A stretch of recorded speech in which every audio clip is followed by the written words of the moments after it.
नमस्कार। आज हम बात करने वाले हैं राजस्थानी चित्रकला के बारे में। एक ऐसी रंगीन दुनिया जो कागज के छोटे से पन्नों पर ही सिमटी हुई है। सोचिए, इसी कागज पर महाकाव्य, प्रेम कहानियां और गहरी भक्ति सब कुछ जिंदा हो उठता है।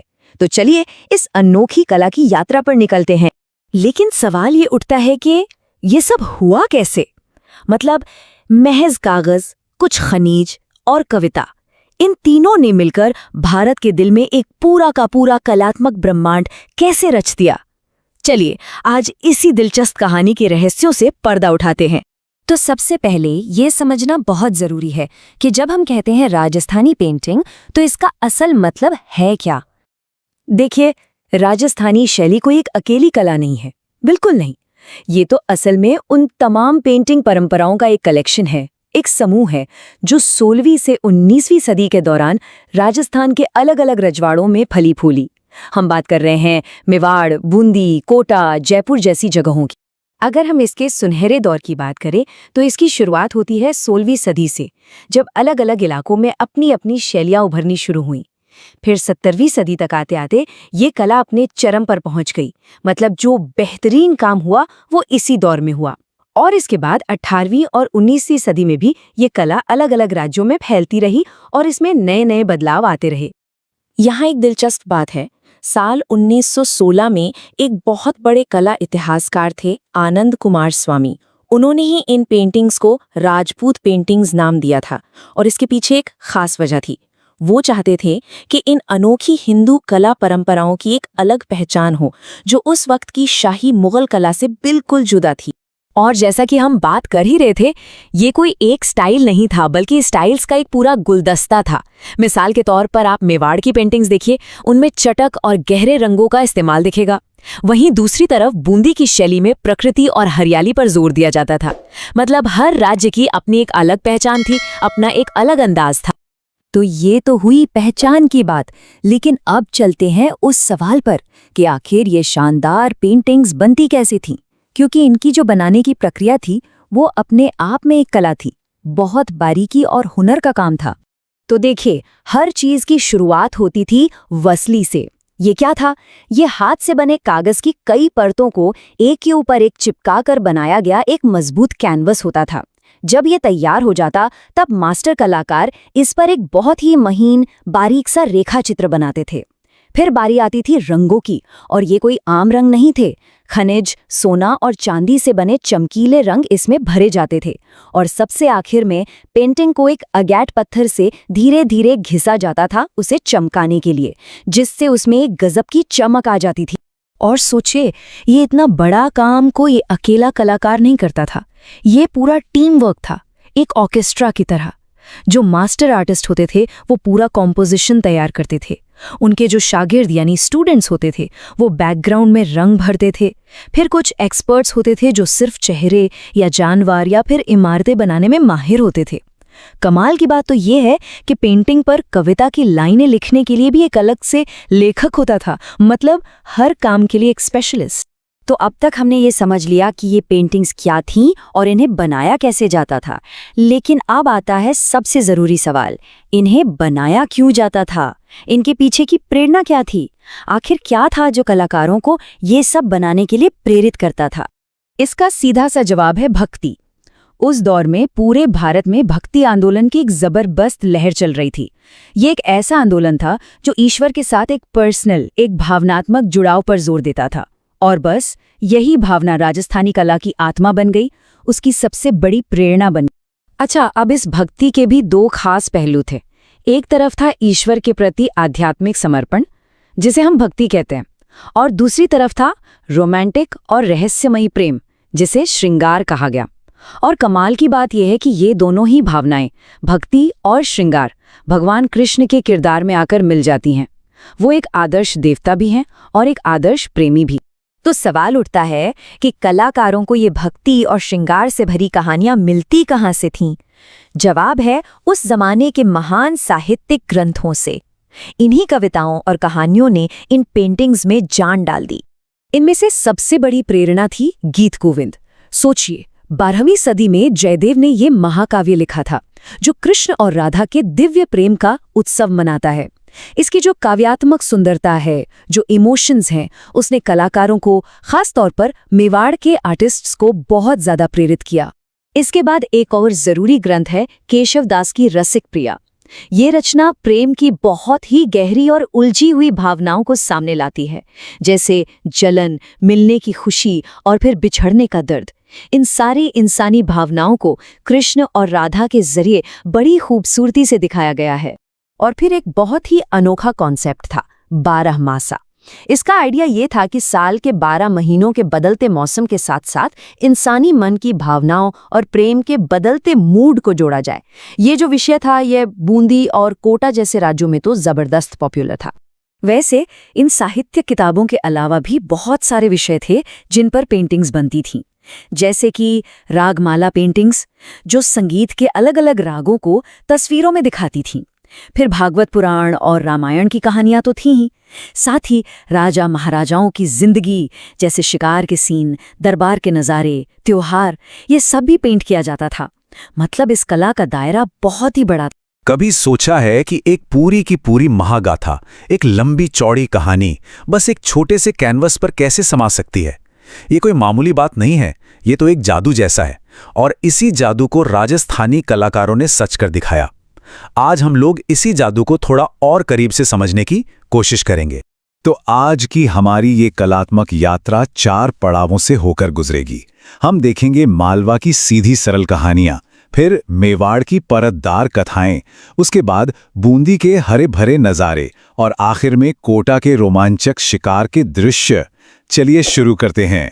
तो देखिए, राजस्थानी मिनिएचर पेंटिंग सिर्फ एक आर्ट फॉर्म नहीं है, ये एक पूरी की पूरी विरासत है। और इसकी सबसे खास बात क्या है पता है? हर इलाके का अपने एक अलग स्टाइल, अपना एक अलग अंदाज है, और यही चीज इसे सचमुच बहुत स्पेशल बनाती है। तो चलिए अपनी यात्रा शुरू करते हैं मालवा स्टाइल से। ये स्टाइल अपनी सीधी और असरदार विजुअल लैंग्वेज के लिए जाना जाता है। मतलब कहानी बिना किसी उलझन के एकदम सीधे दिल तक पहुंचती है। मालवा पेंटिंग को पहचानना सच कहूं तो काफी आसान है।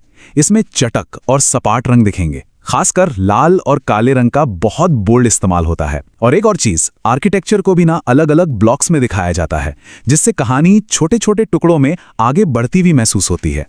अच्छा, तो ये कंपार्टमेंटल स्टोरी टेलिंग या कहें कि खंडों में कहानी कहना, ये है क्या चीज? देखिए, यही तो मालवा स्टाइल की सबसे बड़ी खासियत है। इसमें आर्टिस्ट एक ही पेंटिंग में अलग अलग बॉक्स बना देते हैं और हर बॉक्स में कहानी का एक अलग सीन दिखाते हैं, बिल्कुल एक कॉमिक स्ट्रिप की तरह। इससे होता यह है कि पूरी कहानी एक ही नज़र में समझ आ जाती है। कमाल की तकनीक है ना? चलिए अब मालवा की सादगी से आगे बढ़ते हैं और मेवाड़ की भव्यता की तरफ चलते हैं। यहां पर आकर कला सिर्फ एक सीन नहीं रह जाती, बल्कि एक बहुत ही डिटेल्ड, परत दर परत खुलने वाली कहानी बन जाती है। मेवाड़ स्टाइल का सफर ना बड़ा ही दिलचस्प रहा है। शुरुआत हुई 1605 में निसार दीन की रागमाला से, लेकिन असली निखार तो आया जगत सिंह प्रथम के दौर में। तब साहिबदीन जैसे महान कलाकारों ने इसे एक अलग ही लेवल पर पहुंचा दिया। और फिर धीरे धीरे 18वीं सदी आते आते जब दरबारों की शान शौकत और बढ़ी, तो पेंटिंग्स का फोकस भी थोड़ा बदला। धार्मिक कहानियों से हटकर शाही जिंदगी और त्योहारों पर आ गया। तो भाई, साहिबदीन का वो इनोवेशन आखिर था क्या? उन्होंने एक कमाल की टेक्निक अपनाई, जिसे कहते हैं एरियल पर्सपेक्टिव। मतलब पेंटिंग को ऐसे बनाया जाता था जैसे हम ऊपर हवा से सब कुछ देख रहे हों, एक बर्ड्स आई व्यू की तरह। और इसका फायदा, इससे उन्हें एक ही तस्वीर में कहानी के कई अलग अलग सीन एक साथ दिखाने का मौका मिल गया। सोचिए, ये उस जमाने में कहानी कहने का कितना नया और क्रांतिकारी अंदाज रहा होगा। चलिए अब बूंदी चलते हैं। ये एक ऐसी जगह है जहां की कला अपने चटक रंगों और प्रकृति के बारीक चित्रण के लिए मशहूर है। यहाँ की पेंटिंग्स को देखकर सच में एक अलग ही काव्यात्मक एहसास होता है। ऐसा लगता है मानो किसी ने कविता को रंगों में घोल दिया हो। बूंदी स्टाइल की पहचान है इसके चमक चमाते हुए रंग और कुदरत से गहरा लगाव। आप देखेंगे कि पेड़ पौधों को कितनी ज्यादा बारीकी से बनाया गया है, हर एक पत्ती, हर एक फूल। और हाँ, हाथियों का चित्रण, वो तो बस लाजवाब है। यहाँ के आर्टिस्ट अक्सर संगीत से जुड़े रागामाला और अलग अलग मौसमों पर आधारित 12 मासा जैसे सब्जेक्ट्स पर पेंटिंग बनाते।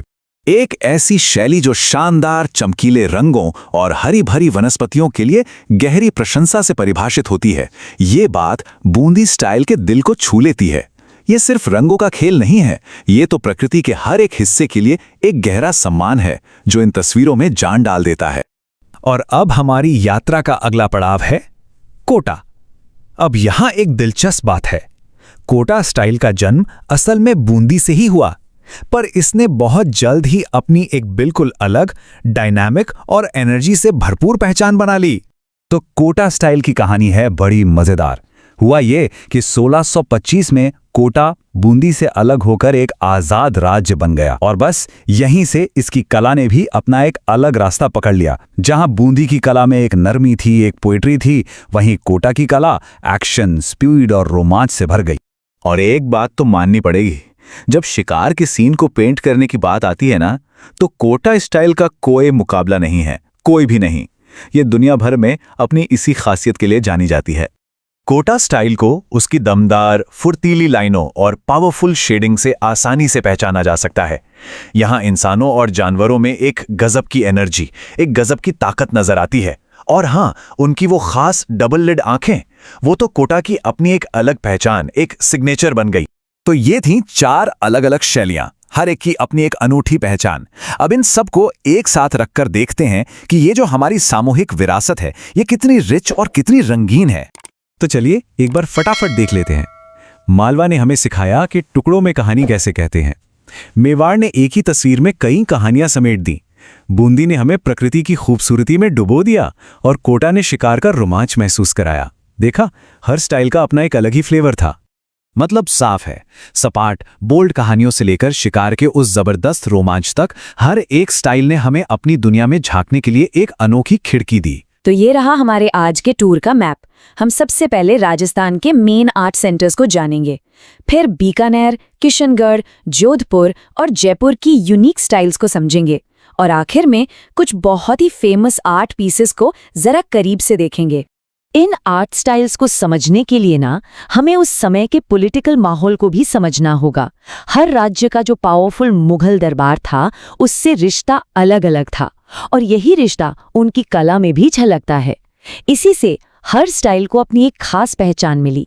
तो चलिए अपनी पहली गैलरी में चलते हैं और शुरुआत करते हैं बीकानेर से, एक ऐसी जगह जहां रेगिस्तान का भूगोल और मुगल राजनीति, इन दोनों ने मिलकर एक बहुत ही अनोखे आर्ट स्टाइल को जन्म दिया। तो सबसे पहला सवाल यही उठता है कि आखिर बीकानेर की कला बाकी राजस्थानी स्टाइल से इतनी अलग क्यों थी? चलिए इसका जवाब ढूंढते हैं। देखिए, बीकानेर के जो शासक थे, उनके मुगलों के साथ काफी करीबी रिश्ते थे और इसका असर उनकी कला पर एकदम साफ दिखता है। यहाँ की पेंटिंग्स में आपको ज्यादा नजाकत, एक शाही सफाई मिलेगी जो मुगल स्टाइल से ही आई थी, जैसे हल्के रंगों का इस्तेमाल और बहुत ही ज्यादा बारीक काम। बीकानेर की एक और खास बात पता है क्या है? वहाँ की बही, मतलब जो कोर्ट डायरी होती थी, उसमें आर्ट और आर्टिस्ट का पूरा रिकॉर्ड रखा जाता था।